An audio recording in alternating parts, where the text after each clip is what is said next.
pessoal aqui que voa aqui, helicóptero. Tem um drone race aqui, o pessoal voando drone race. O pessoal voando helicóptero, tá aqui. E voa drone também. Então o pessoal aqui fica nessa área aqui, que é uma área grande, uma área aberta.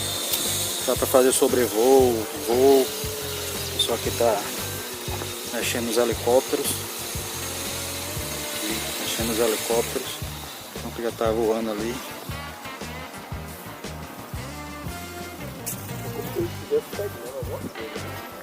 Então, aqui a gente está no centro administrativo da Bahia, na frente da Assembleia Legislativa. É isso. Espero que vocês gostem do vídeo. Vamos seguindo o vídeo. Valeu, gente.